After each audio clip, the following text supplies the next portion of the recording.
Hello, Jency Clag uli. Nandito na naman sa inyong harapan.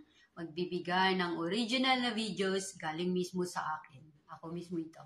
Right, sa ngayon, ang pag-uusapan natin ay tungkol sa long service. Ano ba itong long service na tinatawag? Ang long service ay isang napakahalagang bagay para sa isang taong nagtatrabaho, sa isang amo ng matagal na panahon. Na-gets nyo? So, ibig sabihin, kapag ikaw ay nakatatlong kontrata sa amo, ibig sabihin ikaw ay pasok na sa long service. Tatlong kontrata, means to say 6 years yan. Kasi bawat kontrata 2 years. So, nakatatlong sign ka, ibig sabihin, nasa long service ka na pag natapos mo yan. Alam mo, nakatatlong sign ka na, naka 5 years ka na. Nandyan ka na yan, papasok ka na yan sa long service. Pag 6 years na, lalo na, as in, pasok ka na talaga sa long service. So, paano ba ang long service? Paano mo ba masasabi sa sarili mo na ang long service ay talagang mapapasa akin at talagang pinag-isipan ko ito at pinagandaan? So, ang long service para sa'yo, kapag ikaw ay nagtrabaho sa amo ng ganyang katagal, 6 na taon pataas, unang-una mong gawin ganito para hindi ka talo. So, kapag kausap mo yung amo, at ikaw ay magsasign na ng, for example, ang unang sahod mo sa kanila sa unang kontrata ay minimum. Pangalawang sign mo sa kanila ng pangalawang kontrata, tinaasan ka. So, ang minimum nadagdagan ng 500 or magkano. Ngayon, nag-sign ka ulit ng pangatlong kontrata sa kanila dahil gusto ka pa nila at gusto mo rin sila. So, ngayon, sa pangatlong kontrata mo, tinaasan ka ulit ng sahod. Ganito ang gawin nyo.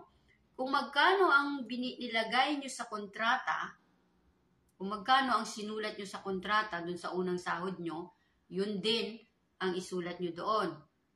Pangalawang kontrata, kung tinaasan kayo, kung magkano yung tinaas sa inyo na sahod, yun din ang isulat nyo sa kontrata na amount.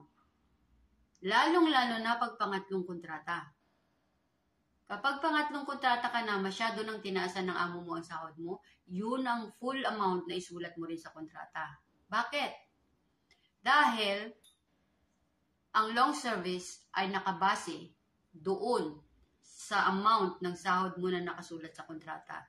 Doon yan i-base, doon yan kukumputin. So, huwag kayong papayag na ang amo nyo ay magsabi na minimum lang ang isulat natin sa kontrata mo ha. Pero gagawin kita, tataasan kita, ang sahod mo na matatanggap buwan-buwan ay mas malaki. Pero ang isulat natin sa kontrata mo ay minimum lang. Huwag kayong papayag niyan. Kasi inutakan kayo ng amo mo. Ang ibig sabihin kasi niyan, alam nila na kapag nag-compute ng long service ay doon binabase sa nakasulat sa kontrata na amount ng monthly salary. So, huwag kayong papayag na iba ang nakasulat sa kontrata, mas mababa kaysa doon sa natatanggap niyo buwan-buwan. Sasabihin niya, hayaan mo na, basta ito lang isulat natin. Importante may natatanggap ka, mas malaki, okay lang yan.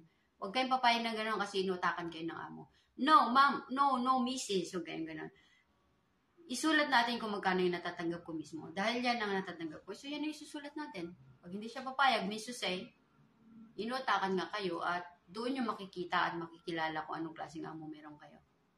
Right, so yun ang masasabi ko sa inyo at may bibigay ko na tip tungkol sa loan service. Ang loan service ay marami pang mga bagay-bagay. So, for a while, yan na muna ang mabibigay ko sa inyo tip dahil yan ay napakahalaga. Okay, the best! Choo!